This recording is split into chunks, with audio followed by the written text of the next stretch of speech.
mendiskriminasikan dari pasiennya. Seringkali teman-teman di stigma gitu, apalagi dengan adanya corona. Mbak sini berarti dapat stigma nih. Hal-hal yang harus dihindari adalah stigmatisasi dari masyarakat. Apakah upaya pemerintah terkait dengan ODA dan COVID-19 gitu, dan juga dengan situasi pandemi yang sekarang nih udah maksimal belum sih gitu? Bagian besar 6 kabupaten kota obat itu akan berakhir di bulan Mei. Sementara pengiriman obat dari luar negeri itu terhambat. Sampai sejauh ini gue belum dapat kabar obat sampai di mana nih. Sejauh ini ada nggak laporan adanya teman-teman penggiat HIV yang jadi suspeknya COVID-19 gitu ya? Kita ini ODP semua, Bang.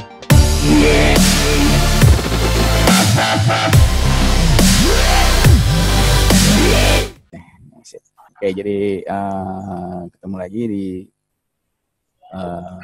Sahabat Oda. Nah, buat teman-teman ini menjadi salah satu konten untuk kita bisa mengenal dunia penanggulangan HIV itu seperti apa. Nah, Oda itu sendiri adalah orang dengan HIV/AIDS. Nah, itu yang perlu teman-teman tahu. Jadi mungkin kita akan membahas di dalam podcast saya yang ini untuk teman-teman bisa lebih memahami dan lebih tahu terus gimana sih kita bisa lebih mendukung teman-teman kita yang positif HIV, apalagi terkait dengan situasi yang sekarang. Nah, mungkin saya akan perkenalkan dulu bersama saya saat ini ada Marlina, ada Tari atau bisa dipanggilnya Ina Kuntul. Lina ini salah satu penggiat HIV untuk wilayah Tangerang ya, Kabupaten Tangerang apa Kota Tangerang? Tangerang. Kabupaten Tangerang ya, Lin ya. Oke. Nah, terus juga ada Bang Ir atau ya Bang Irwanto gitu, atau akrab disapa dengan Bang Ir. Nah, ini dia dari mana Bang Ir? Coba perkenalkan dirinya. Ya, saya Irwanto. Saya dari Yayasan Konteks Mandiri sebagai pengelola program untuk pendukung sebaya se-Provinsi Banten. Oke, itu tadi Bang Ir. Jadi dari Konteks Mandiri sebagai pengelola program pendukung sebaya. Oke, jadi mungkin ke Lina dulu kali ya, Lin ya. Mungkin teman-teman di sini banyak yang belum tahu gitu. Apa sih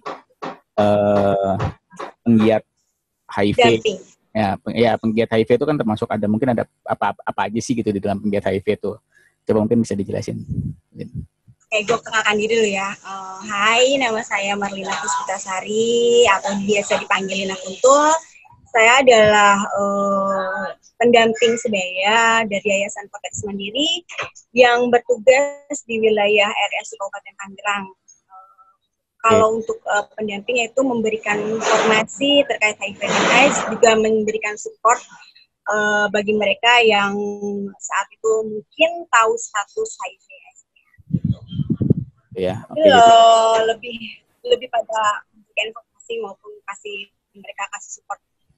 Oke, jadi lebih banyak untuk memberikan dukungan ya, termasuk kayak misalnya ketika mereka tahu pertama kali status, terus butuh pendampingan ke layanan atau ke klinik terkait dengan pemeriksaan kesehatannya dan segala macam ya. Ya, memberikan informasi, dan dukungan serta layanan-layanan akses yang akan mereka kunjungi ketika akan terapi ARV. Kayak terapi ARV ya, antiretroviral. Oke. Di RSU Kabupaten ya tugasnya ya, Lin ya, di klinik apa namanya, Bougainville? Klinik Bougainville sama Kelapa II, tapi lebih pada optimisnya di RSU Kabupaten. Di RSU Kabupaten ya. Kalau untuk di Kabupaten Tangerang sendiri ada berapa banyak sih penggiat HIV? Penggiat HIV apa penggiat ODA nih? Penggiat HIV ya disebutnya? HIV. Ya, penggiat HIV ya. Oke. Wilayah Banten, Kabupaten sendiri sekarang 7 ya Bang Ir ya? Bang Ir nggak ada audionya Bang? 8. Ada 8? 8. Oke, jadi total ada 8 penggiat HIV? Di kabupaten aja. Oh, di Kabupaten Tangerang. Oke. Itu di pembagiannya gimana? Apakah di setiap layanan kesehatan atau gimana tuh Bang Ir?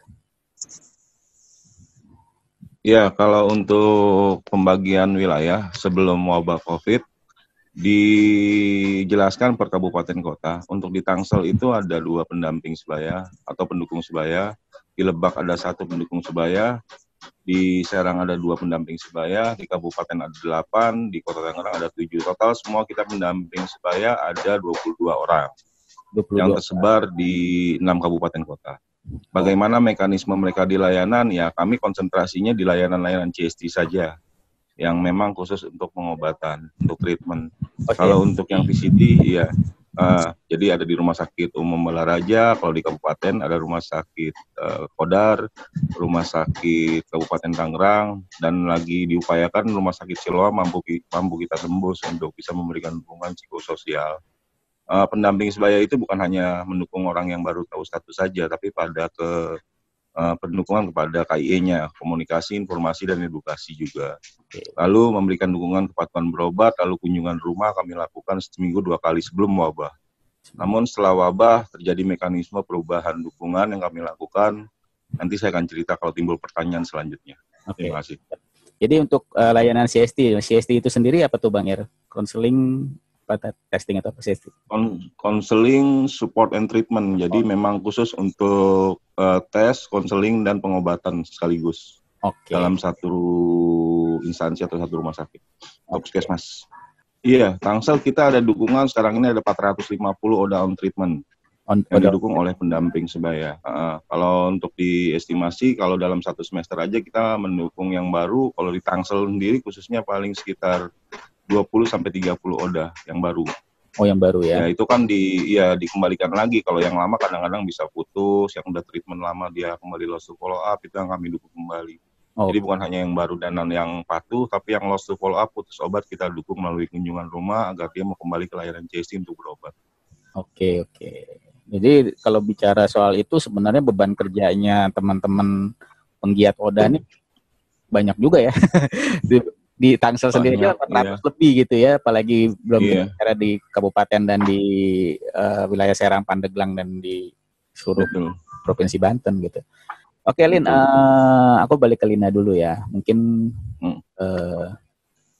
kalau untuk ininya sendiri, Lin, tantangannya apa sih yang kira-kira terberat gitu ya dihadapi sama penggiat? Ya mungkin selama ini deh sebelum COVID itu apa, terus kemudian setelah dengan adanya pandemi COVID ini justru gimana situasinya gitu? Mungkin bisa dijelasin. Kalau tantangan terberat mungkin ketika ada pasien yang salah satu keluarganya itu tidak memberikan dukungannya. Dan saat itu mungkin mereka akan lepas tangan dan tahu saat ada suatu keluarga yang mungkin terkena HIV/AIDS dan mereka lepas tangan atau memberikan kurangnya informasi atau kurang memahami terkait dengan pemahaman informasi HIV/AIDS sehingga mereka mendiskriminasikan dari pasiennya, dan situ kita akan lebih pada follow up dan terus memberikan informasi dan edukasi pada keluarganya dan memberikan satu istilahnya motivasi juga buat mereka ketika dia merasa denial dengan apa yang dia terima gitu, dan kita harus lebih pada supportnya yang lebih sama mereka gitu. Apalagi sekarang yang terjadi di wabah COVID sendiri kan RSUD Kabupaten Tangerang sendiri ada salah satu rujukan dari yang kita ini sih kalau dari sekarang mungkin tantangannya adalah kita yang harus lebih safety pada diri sendiri. Takutnya ya jaga-jaga istilahnya balik lagi ke walau-alam sih ya, tapi ya apakah alangkah baiknya kita menjaga dari kebersihan diri kita sendiri, terus kondisi kita bagaimana, kalau misalnya mungkin kurang fit ya itu kita memberikan suatu informasi itu by WA. Oh gitu. Iya kan, ya mungkin perlu dijelaskan juga ya mungkin ke teman-teman bahwa orang-orang yang ya punya kegiatan sebagai penggiat HIV ini kan bisa dibilang garda terdepan juga ya, mungkin sama-sama dengan tenaga medis lainnya kan akan setiap harinya bersama dengan tenaga medis lain juga di rumah sakit pasti akan melayani kebutuhan dari klinik yang memang khusus untuk HIV/AIDS. Nah, berarti kan artinya perlu ada perlindungan juga atau universal health precaution yang juga diberlakukan untuk teman-teman di penggiat HIV kan.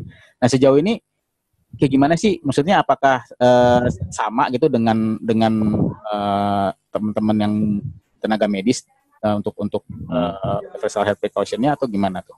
Ya, gue dulu ya.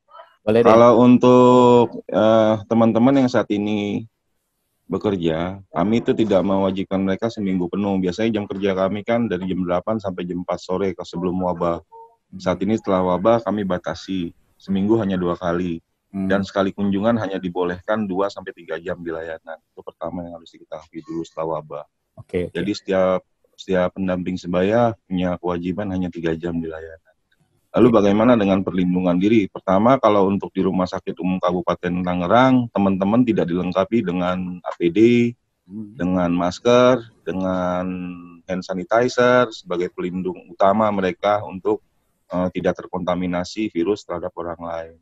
Lalu bagaimana cara mencegahnya? Teman-teman biasanya backup sendiri, bawa masker, lalu beli hand sanitizer sendiri atau pakai hand sanitizer di rumah sakit untuk memproteksi diri dari serangan virus dari orang lain tertular gitu. Lalu bagaimana dengan layanan lain? Kalau curug ya sudah diberlakukan. Kemarin Adenia diberikan baju APD di layanan puskesmas Curug dan dilengkapi dengan topi pelindung dan juga masker. Jadi teman-teman pendamping di Curug itu merasa, wah gue terlindungi dengan adanya APD. Namun di Rumah Sakit Umum Kabupaten Tangerang karena terbatasnya APD lah, kita tahu ya. Jadi teman-teman ini ya coba untuk berjuang semampunya. Tadi yang Lina bilang wallahu alam, tapi di satu sisi Lina juga khawatir terhadap dirinya. Lalu yang lainnya kayak di Tangsel diberikan juga APD lengkap kalau di Tangsel, karena di dalam di Poli Wijaya Kusuma di dalam ruangan ber-AC. Dan memang layanan ada supporting APD yang cukup lengkap dan memadai, sehingga pendukung sebaya di sana diberikan alat yang memang lengkap. Lalu di Balaraja yang menarik adalah gini, teman-teman pada saat teman-teman udah nggak berani ke layanan karena memang wabah COVID, pendukung sebaya itu dibutuhkan sama layanan Balaraja untuk mengakomodir kebutuhan teman-teman Oda yang mengambil obat di kolektivitas. Jadi ada 40 orang yang mengambil obat pada hari Selasa misalnya. 40 orang itu diwakilkan oleh satu pendamping sebaya. Didaftarkan 40 orang, lalu diambil obatnya dimasukin ke kardus, obat itu dibawa keluar layanan, yang hadir di sana diberikan langsung. Namun bagi yang nggak bisa hadir, obat itu dikirim lewat paket. Nah itu mekanisme strategi yang kami lakukan agar tidak terjadi social distance sama physical distance. Nah itu yang kami hindari sehingga teman-teman Oda bisa merasa nyaman, dia berada di rumah, obatnya kami ambilin. Namun seiring perjalanannya waktu keluar SK dari PR kami bahwa kami tidak lagi diperbolehkan di layanan, nanti SK itu akan terbit. Jadi kita harus mendukung lewat virtual. Kayak sekarang ini yang kita lakukan. Jadi itu akan dilakukan ke depan. Bagaimana kalau ada yang baru? Ya itu agak sulit memang. Kami di satu sisi kita tidak boleh ke layanan, di sisi yang lain kita harus membantu teman-teman.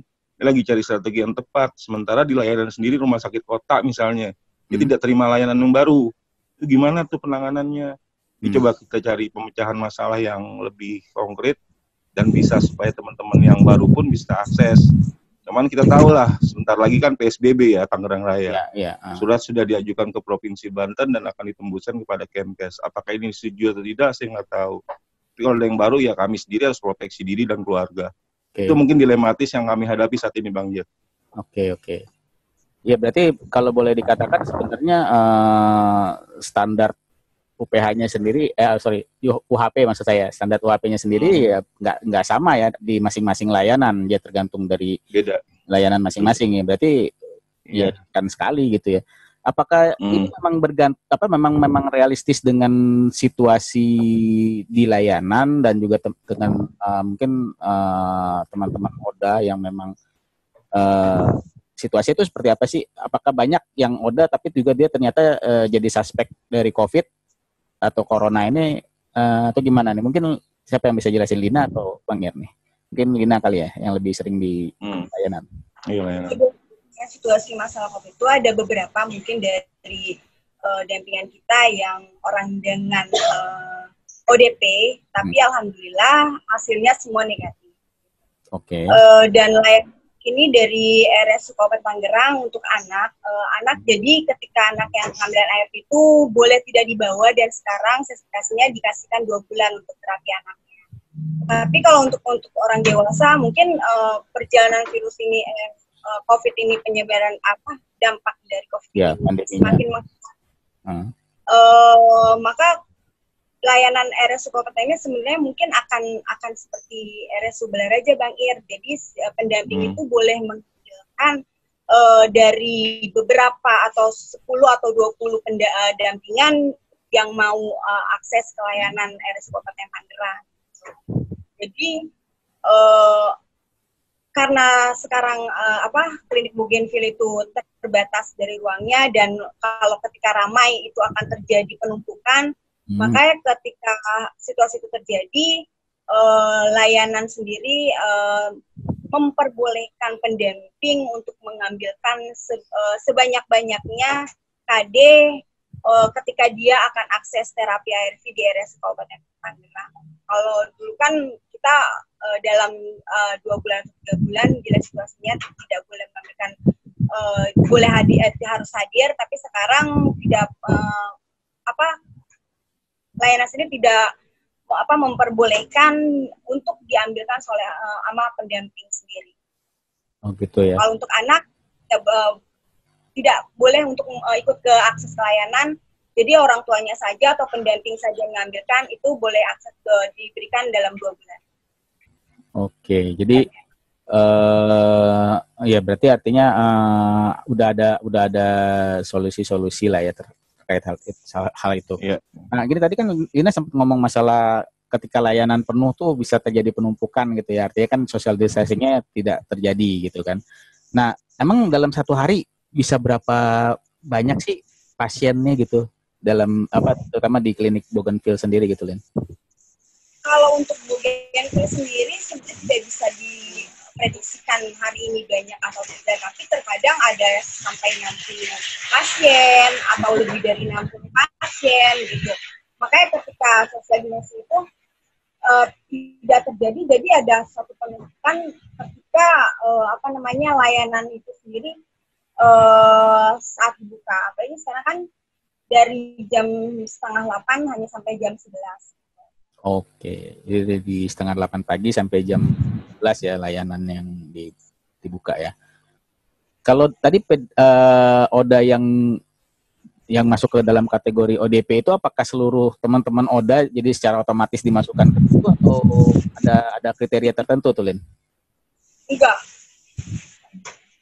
Jadi enggak ada kriteria tertentu sih, mungkin ada beberapa yang mengalami gejala-gejala dari sendiri, akhirnya orang dengan orang masa pendampingan ODP sendiri, dan akhirnya dilihat dari hasilnya, alhamdulillah dari mereka semuanya negatif. Bisa berada di dalam kondisi ODP itu apakah karena memang ada keluhan kesehatan, artinya? Ya. Oh gitu ya. Jadi dia ngerasa kok saya ngalamin gejala-gejala kayak COVID-19 gitu, terus tiba-tiba langsung dia memeriksakan dirinya dan diperiksa secara medis, lalu kemudian baru disimpulkan bahwa dia positif atau dia negatif gitu ya terhadap COVID-19-nya. Oke. Kalau untuk ODP, PDP, sama OTG, itu harus tahu dulu penjelasannya teman-teman. Kan nggak semua orang paham apa itu ODP, apa itu PDP, apa itu OTG. Ya, mungkin ya. Dijelasin. Jadi kalau ODP itu sendiri kan orang yang memang dia minimal dia pernah melakukan perjalanan ke Jakarta misalnya. Lalu kembali ke Tangerang karena memang di Jakarta kan epicentrum ya. Jadi dikhawatirkan dia bisa membawa virus ke wilayahnya, itu ODP. Kalau PDP memang sudah bergejala namun belum positif. Jadi ada teman-teman yang sudah merasakan bergejala namun dia belum ditegakkan statusnya oleh medis, itu dinyatakan PDP. Tapi tentunya dengan gejala-gejala yang timbul seperti sesak, demam, dan batuk. Ada yang jadi rancu adalah teman-teman yang udah ini kan memang gejalanya mirip-mirip ya. Kalau untuk TB misalnya, itu 3 gejala itu timbul, termasuk sesak di dalamnya. Sehingga walaupun dia bergejala TB, dianggap dia PDP. Nah, hal-hal yang harus dihindari adalah stigmatisasi dari masyarakat. Kalau dia dapat capnya PDP, bagaimana keluarga bisa mengantisipasi jangan sampai keluar kemana-mana nih. Sementara dia bisa aja dia terkena TB dengan gejala yang sama dengan si COVID. Nah itu Bang Jet yang saya temui di Lebak kemarin. Di Lebak itu sempat di share ke lurah bahwa ada satu teman-teman B20 dengan PDP. Nah ternyata setelah dilakukan analisa medis dia tidak masuk ke area itu sampai dia turun statusnya menjadi ODP. Tentunya dengan gejala pemeriksaan di awal bahwa dia ada sesak, dia ada batuk dan ada demam. Nah cap PDP dan ODP itu kan didapat oleh layanan ya. Pada saat dia mau dirujuk ke rumah sakit provinsi misalnya, kalau masih bisa dihandle di IGD dan masih ditangani, dia disarankan untuk pulang karantina diri. Nah, namun stigmanisasi dari masyarakat di Lebak kemarin itu cukup menguras tenaga si pendampingnya, si Windy. Sehingga si Windy merasa bersalah, karena dia pun jadi karantina diri. Si Windy ini bersentuhan langsung dengan si B20-nya, sehingga dia merasa khawatir sebelum statusnya keluar negatif. Dan dinyatakan setelah perjalanan ini sekarang ini, si yang B20 itu dinyatakan negatif. Alhamdulillahnya itu. Nah, itu yang harus bisa diklarifikasi teman-teman bahwa di layanan itu dikasih informasi tentang COVID juga. Supaya teman-teman yang hadir paham apa itu ODP, apa PDP, apa itu yang positif. Supaya jangan sampai timbul persepsi di masyarakat menjadi buruk. Ini masalahnya dampaknya luas. Kalau meninggal ntar malah nggak boleh dikubur di satu tempat yang sama. Atau misalnya di wilayahnya diusir dan lain-lain. Dampaknya kan ke keluarga. Bukan kepada yang meninggal dunia. Itu Bang yang lagi gue lihat juga sih bahwa banyak faktor di situasi kayak gini teman-teman. Ya gue sarankan minggu depan nggak boleh lagi di layanan. Dan itu menjadi kebingungan gue sendiri. Kalau ada yang butuh ngambil obat gimana ya. Teman-teman apakah harus pasang badan nyawanya gitu di layanan. Gue kan nggak mau juga. Gue tanggung jawab terhadap keselamatan mereka semua. Oke. Ini kan aku denger ya katanya sempat ada di salah satu media online itu katanya satu kota di kota Serang katanya itu satu kota itu positif COVID katanya. Itu benar nggak tuh Bang? Mungkin bisa diklarifikasi itu. Kalau untuk itu gue nggak terlalu update Bang. Yang setahu gue sih sejauh ini baru satu yang terkonfirmasi dan memang dia belum positif juga. Tapi yang dari media sosial yang gue tangkap dari teman-teman gue sendiri, satu orang yang update di media sosial itu udah masuk ke ranahnya masyarakat dan belum ditegakkan statusnya bahwa dia COVID positif. Masyarakat sudah melihat bahwa udah ngucilin gitu loh. Gimana sih? Iya, itu yang harus diantisipasi. Kalau misal satu kota udah terkena COVID juga, gue belum dapat informasinya, baik dari media sosial maupun dari teman-teman yang ada di Serang. Oke, berarti itu bisa dikatakan masih belum terkonfirmasi lah ya dengan situasi. Ya, betul. Ya kalau boleh dibilang berarti dengan terkait dengan ini berarti benar-benar riskan banget ya teman-teman penggiat HIV ini karena dari secara universal imunitas tubuh. Iya. Apalagi kan berhadapan dengan ya teman-teman yang HIV positif itu kan boleh dikatakan secara medis daya imunitas tubuhnya sendiri udah sangat-sangat lemah gitu ya, artinya dengan situasi ya ada virus HIV yang menggerogoti daya imunitas tubuhnya, ditambah lagi dengan si COVID yang juga sama-sama menyerang daya imunitas juga gitu, jadi double ya, apalagi dengan situasi yang tadi Bang Ir bilang status HIV saja seringkali teman-teman di stigma gitu, apalagi dengan adanya corona. Mbak sini berarti double stigma nih. Double stigma. Ya, kira-kira sejauh ini ada nggak sih kebijakan pemerintah mungkin atau mungkin dari mungkin kebijakan dari layanan yang memang kira-kira untuk menyikapi double stigma ini atau apa ini memang kan kita lihat ya kita tahu sendiri bahwa memang banyak kasus yang udah jadi jenazah aja ditolak gitu ya ketika mau dikuburkan gitu. Dan padahal kan kita tahu sebenarnya kalau yang namanya sudah meninggal itu ya sebenarnya nggak akan punya potensi untuk menularkan virus juga karena kan virusnya pasti juga sudah mati karena virus gitu. Ini kan butuh inang atau butuh imun untuk dia hidup. Betul.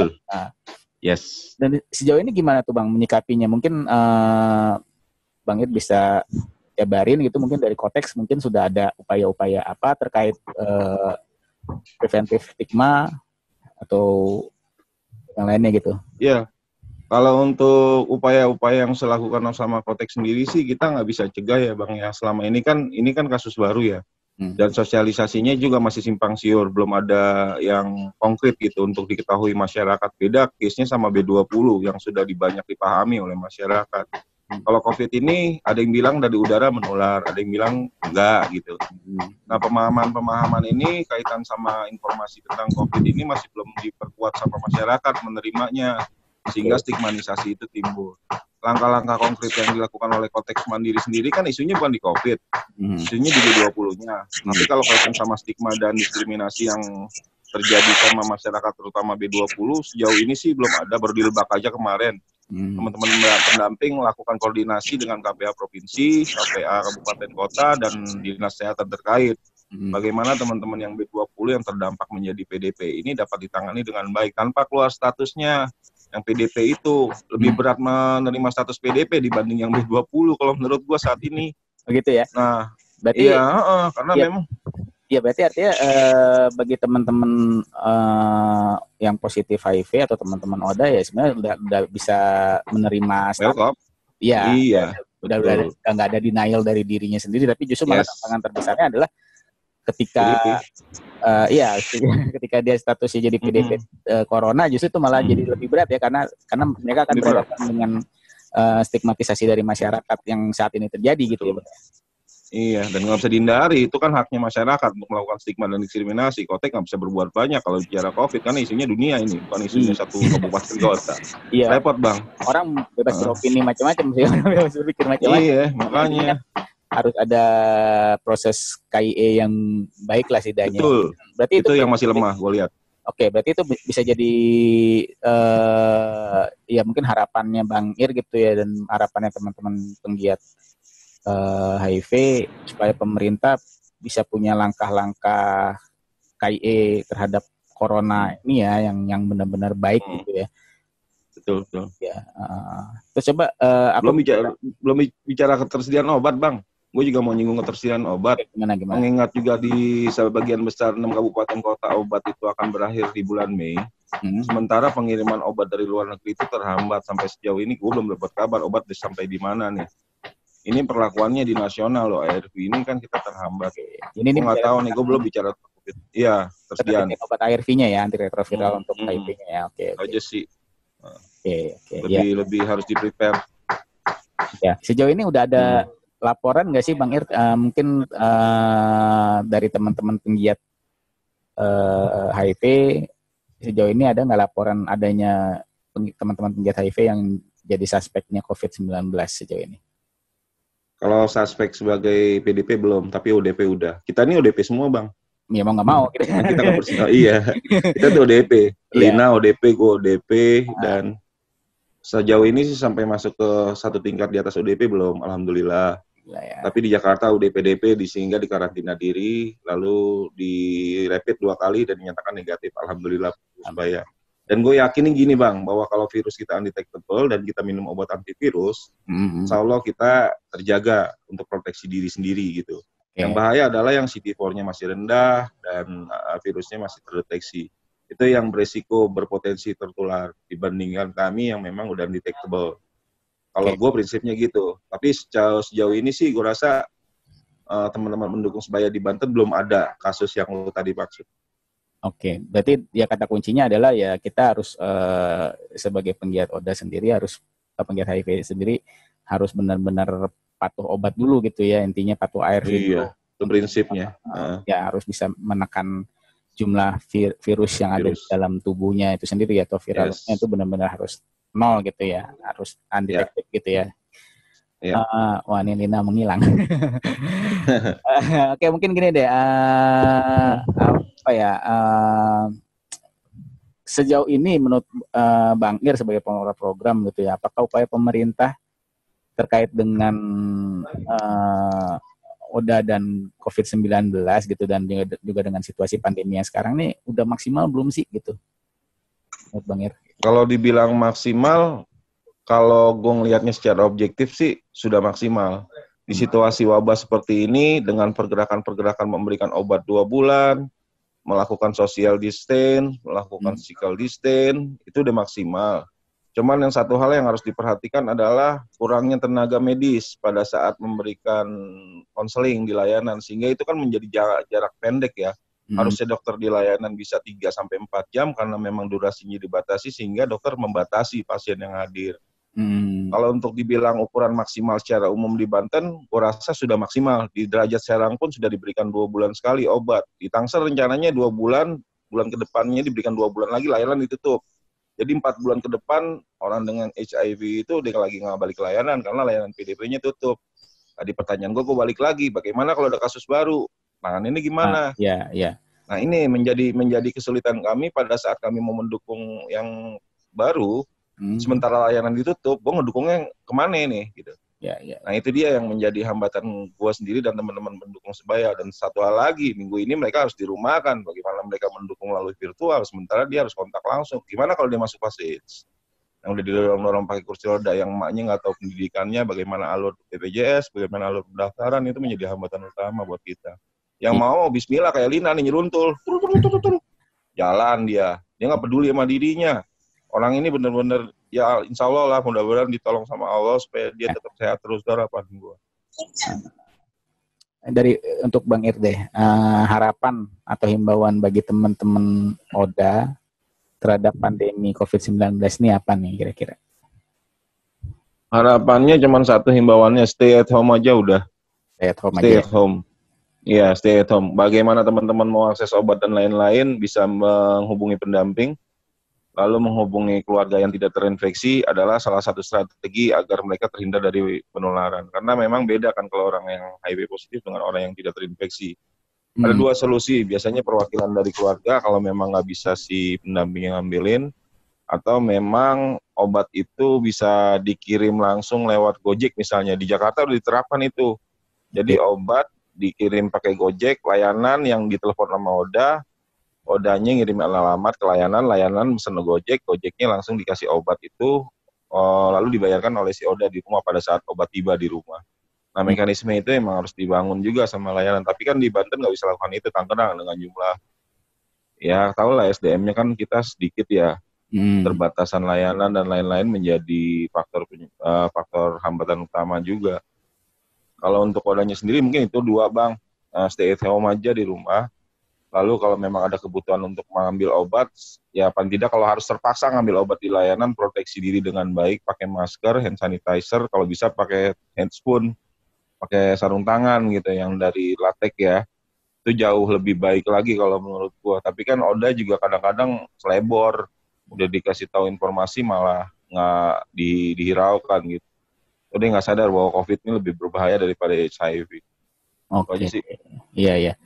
Oke, jadi himbauannya itu ya stay at home aja. Terus kalau memang memang terpaksa harus mengambil obat, ya proteksi diri sebaik mungkin. Jadi pakai masker, pakai handscoon ya atau sarung tangan karet, dan juga hand sanitizer juga harus dibawa gitu ya. Oke. Ya, jadi sejauh ini sih memang artinya udah ada dibangun upaya-upaya yang cukup baik oleh pemerintah maupun pihak layanan ya untuk, dan juga teman-teman dari organisasi penggiat HIV untuk situasi ini gitu ya. Dan tapi memang belum cukup maksimal ya Bang ya. Jadi tadi ada beberapa perbedaan standarisasi proteksi terhadap teman-teman yang penggiat HIV di layanan dan juga ini ya. Tapi kalau menurut Bang Ir, apakah memang perlu atau gimana nih? Perlu diterapkan sebuah standar yang memang sebaiknya sama di semua layanan, atau ya kembali lagi ke situasi real di layanan masing-masing? Gimana Bang? Kalau gue sih standarisasinya memang harus dilindungi teman-teman pendamping, karena mereka kan adalah garda terdepan yang tadi Bang Jet bilang. Mereka langsung udah jadi ODP saat ini kan.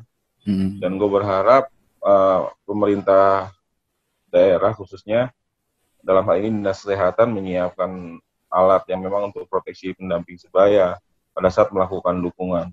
Di satu sisi teman-teman pendamping sebaya juga harus dirumahkan. Nah, ini bagaimana nih konteksnya? Kita juga punya peraturan yang memang yang kami harus jalani gitu. Di satu sisi kami ingin membantu, di sisi yang lain kami takut tertular. Ada 2 mata pisau yang siap membunuh kami nih Bang. Jadi di satu sisi kami mau membantu, di sisi yang lain kami takut tertular. Bukan hanya kami, tapi bagaimana akibatnya kepada keluarga kami gitu. Saya sih secara pribadi, kalau memang harus disuruh ke layanan, saya akan tetap pelayanan sepanjang saya masih bisa proteksi diri, jaga jarak dan lain-lain. Tapi who knows, virus itu ada di mana-mana dan saya nggak tahu keberadaannya. Virus ini kan kayak hantu. Ya, Dia bisa nempel di benda-benda, iya di droplet yang nempel, dan saya nggak tahu bahwa yang saya sentuh adalah yang sudah ada virusnya. Lalu saya lupa pakai hand sanitizer, tidak membunuh virus di tangan saya sehingga saya tertular. Ya sejauh ini anak-anak pada bilang, ya gue bismillah aja bang. Begitu tahu ada oda yang jadi PDP, mereka bismillahnya hilang. Malah mereka mengkarantina diri. Nah itu tuh hal-hal yang kayak gitu kadang-kadang seolah-olah ingin membantu orang, tujuannya baik, justru dia menjadi orang yang berisiko tinggi untuk tertular. Itu sih bang, kalau menurut gua pemerintah daerah harus melihat ini dengan baik. Tapi di tengah wabah kayak gini, gua rasa gua belum perlu ngomong ini deh, karena memang nggak etis juga ya di tengah wabah ini. Gua kayaknya repeng gue dispesalin banget sih pendamping, nggak gitu juga. Ya contohnya tanpa gue minta pun Curug sudah lakukan itu. Diberikan APD, Tangsel sudah diberikan. Artinya kan kepedulian di setiap sektor itu tetap ada, walaupun nggak maksimal.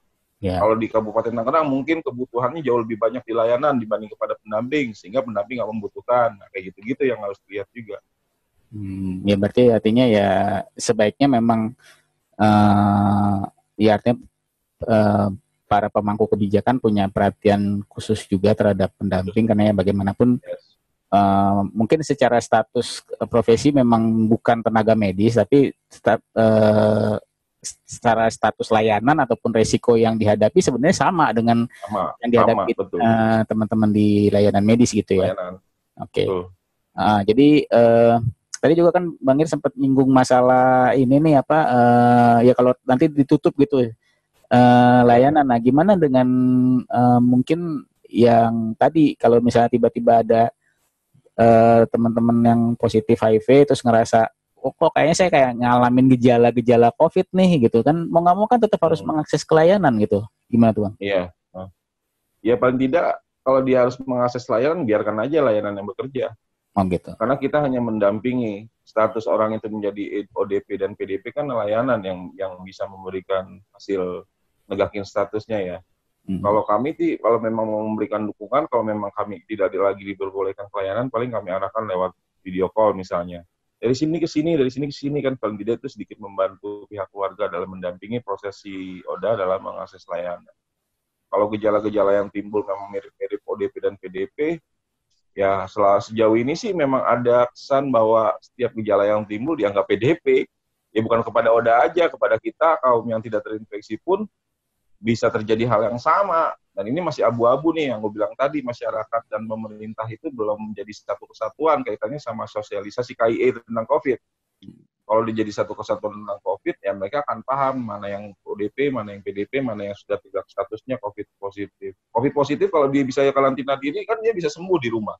Tanpa harus dia ke layanan, tanpa harus dia diisolasi di layanan. Kecuali kalau yang COVID positif with gejala, memang berat, nah itu baru ditangani di ruang isolasi dan penanganannya harus dengan medis. Tapi kalau misalnya dia positif COVID tanpa gejala, dia bisa dirumahkan. Nggak perlu harus diakses di layanan, nggak perlu di layanan. Toh layanan juga kan terbatas ruang lingkupnya dan bednya.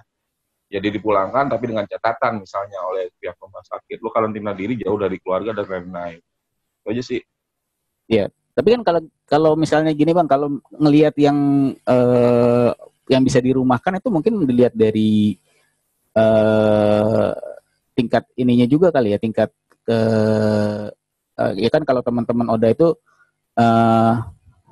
pasti punya infeksi penyerta juga gitu kan, dan kita tahu kalau di COVID-19 juga kalau dia yang punya infeksi penyerta sebelumnya atau dia memang sudah punya penyakit yang cukup kronis sebelumnya, justru malah risiko kematiannya malah cukup besar gitu. Nah, jadi gimana gitu kan kalau bicara soal yang teman-teman yang udah statusnya HIV positif kan otomatis dia sudah punya penyakit duluan gitu loh. Terus ditambah lagi mungkin dia positif jadi positif COVID-19 gitu. Nah kan sebetulnya ya ini dia nih punya risiko kematian yang juga cukup besar gitu loh. Nah ini gimana tuh Bang? Ya kalau menurut gue sih bagaimana kita menyikapi semua hal ini dengan baik. Kalau memang teman-teman yang HIV positif sudah dinyatakan rentan, dinyatakan memang udah ada analisa medisnya ya bahwa kita rentan tertular COVID. Tapi kalau gue sendiri pribadi gue yakini dari sekian banyak status orang dengan HIV positif di Jakarta dan Banten, gue belum ketemu kasus mendamping sebaya yang HIV positif tertular COVID. Oke, jadi alhamdulillahnya sejauh ini belum ada ya angka kasus yang HIV positif terus dia positif Ya, juga gitu ya. COVID. Nah, yang the treatment teratur ya, yang sudah undetectable ya. Ya. Dari 150-an pendukung sebaya DKI dan Banten belum ada satupun informasi yang gue terima bahwa pendamping sebaya yang HIV positif tertular COVID. Tapi kan kalau bicara tentang pendamping sebaya atau penggiat HIV itu kan artinya mereka secara tingkat kepatuhan obatnya juga sudah cukup baik gitu ya. Yang tadi di awal Bang Ir jelasin bahwa dia harus viral load-nya juga non reaktif gitu kan. Nah, gimana dengan ODA positif yang ya katakanlah dia mungkin masih dalam tahap pengobatan gitu, masih dalam tahap terapi ARV yang ya mungkin baru ketahuan statusnya atau mungkin ininya punya penyakit penyerta lain seperti TB mungkin atau punya meningitis dan lain-lain, itu resikonya gimana tuh Bang? Kalau resikonya sendiri ya paling kita kembalikan kepada si odanya sendiri Bang. Kita paling kasih informasi tentang masalah toleransi COVID itu aja. Pada odanya hati-hati, Anda rentan sekali terhadap penularan COVID. Apalagi Anda baru tahu status, imun Anda rendah, jadi Anda mau tidak mau harus memproteksi diri Anda. Sementara pendamping tidak lagi bisa mendampingi Anda misalnya. Iya, benar. Yang paling informasi-informasi dasar itu aja yang diberikan kepada orang yang baru tahu status dan memang punya IO, TB, meningitis dan lain-lain, ya paling enggak ya kami sampaikan melalui media ini aja virtual. Karena kami pun tidak mau tertular TB dari dia gitu, bahasanya gitu ya. Bahasanya gitu, dari situasinya kayak gitu. Iya, apalagi kan kalau udah ya artinya udah kalau orang yang udah jadi positif COVID kan udah otomatis benar-benar harus isolir diri ya, harus benar-benar secara mandiri dia mengisolasi diri gitu. Dan ya sebagaimana kita tahu juga pihak keluarga juga udah nggak bisa besuk dia lagi, nggak bisa jenguk dia lagi, dan artinya apalagi damping gitu kan ya mau nggak mau memang harus dilakukan secara virtual kayak gini ya. Iya deh. Iya sih.